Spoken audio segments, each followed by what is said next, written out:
Hey guys, so I want to do another video and it's going to be a little more lighthearted. Um, this is going to be a combination of book review and a bit of a promo for an upcoming short story that I'm writing. Um, so I don't know, I don't know how many of my viewers will be familiar with the term planetary romance, but this was in the early 20th century, especially where people, of like the 30s, 40s, 50s, where people were writing a lot of stories about astronauts going to other planets within the solar system. Um, and what kind of creatures might you find on Mars? What kind of monsters might you end up fighting on Venus? And so there was this real fascination with what is out there in our solar system. Are there other planets in the solar system with life? Are there other ones with a civilization? Um, and it was something that people were really interested in and they really wanted to know. And of to people writing a lot of stories along these lines. And as our probes developed, as we started pushing out into space and learning more about the solar system, especially through NASA's programs, of course, we started to learn that the rest of the solar system was not quite the gem that we have here on Earth. We have yet to find, as of the making of this video, we have yet to find any bacteria. We have yet to find any evidence of life outside of Earth. Um, Now, there have been claims of things like, oh, well, there were microbes on this meteorite or whatever that was from Mars, but then you find the same sort of structures on the moon, and nobody thinks that there's living on the moon, at least nobody that I know of.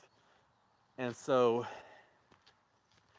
there, you had this time period where people thought the solar system might be flourishing with life, and that turned out not to be the case. And for a lot of people, that was kind of disappointing to find out that Earth is the only planet with life in the solar system. Um, but there is kind of a nice thing about that. There is kind of the implication that Earth is a special place. Um, that we learned more about the requirements for life and found out that hey, it's not easy to have a planet where life can exist. A lot of requirements that have to be put in place, and it goes beyond just liquid water, by the way. There's also a lot of requirements on top of that in place where if you want to have a technological civilization, there's certain factors that you have to have. And that it's just something we've learned. We've learned that things are a little different. But it is also kind of nice to know that we're not going to have to worry about aliens from Mars invading Earth anytime soon. Um, but there's also a nostalgia. There is, this idea that people had this view of what the solar system might be like, and it wasn't that long ago. Um, and since that time, we've kind of pushed out further. Most science fiction will take place on, if it's in space, it'll take place on planets that are elsewhere in the solar system, where you might have a story about terraforming Mars, and things along those lines. But what about what about that age of planetary romance? Are stories like that gone? Are they gone for good? Are we not going to see any more John Carters? Are we not going to see any more Paralandras? Um, or or can we still write stories like that? And for one group of authors, at least, they said, you know what? We've written stories that take place in places that never existed. Maybe they take place on some of the planets in Star Trek, or they take place in Middle Earth, but they're placed in these places that never existed at all. So why not write stories about Mars as we used to imagine it? Why not write stories about Venus as scientists once thought it was going to turn out to be? Um, so there are at least two collections of anthologies. They're edited by George R. R. Martin, the guy who wrote Game of Thrones, and I have not read Old Mars, which is one of them, but I have read Old Venus, and I'm actually reading it for a third time. Um, I sheepishly admit, because it is a great anthology and it is very, very interesting.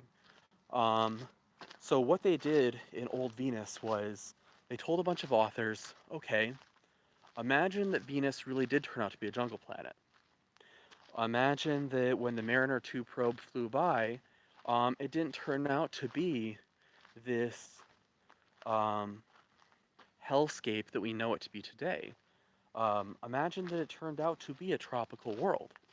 Um, and it's kind of interesting because scientists at one point thought that Venus was going to turn out to be a tropical world and that might have a lot of vegetable life on it. So this was actually what scientists had expected at one point, and it turned out to be wrong.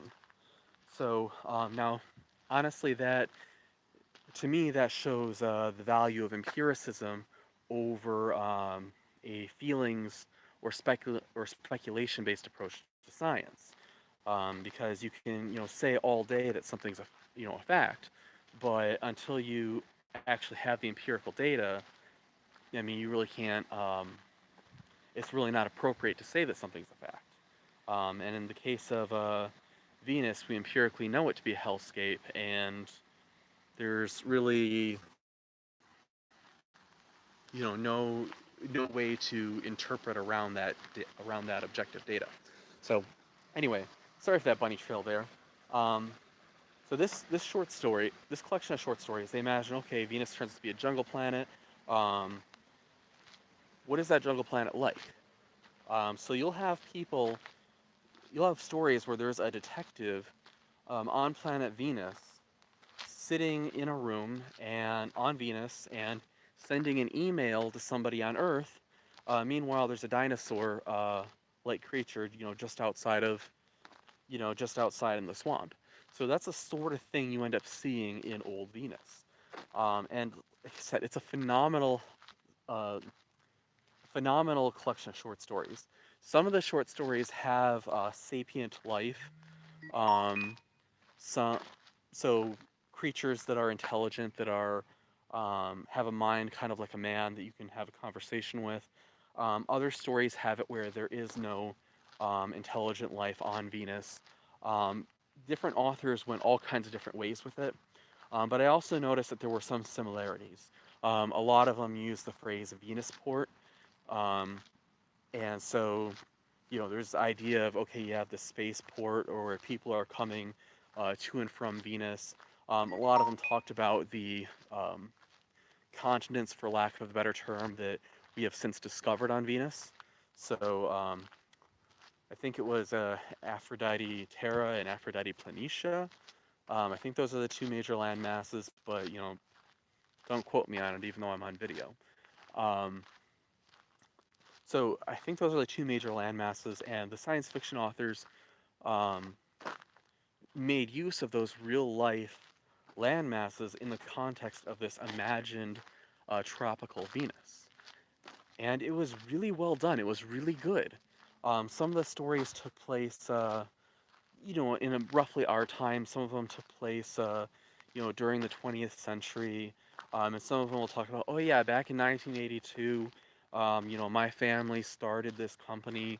Um, we're going between Venus and Mars.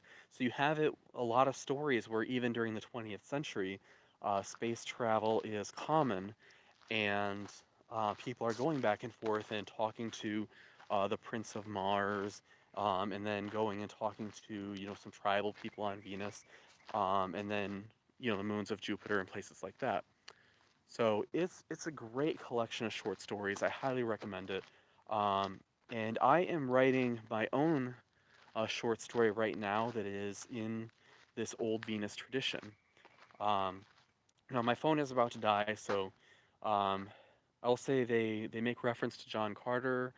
They make reference to Paralander by C.S. Lewis and his space trilogy. So I thought that was a really interesting. There's definitely a lot of interesting elements in there. You can get the book on Audible.com. You can get it on Amazon. I highly recommend it. And when I'm done with my short story, I'll let you guys know. This is Greg out.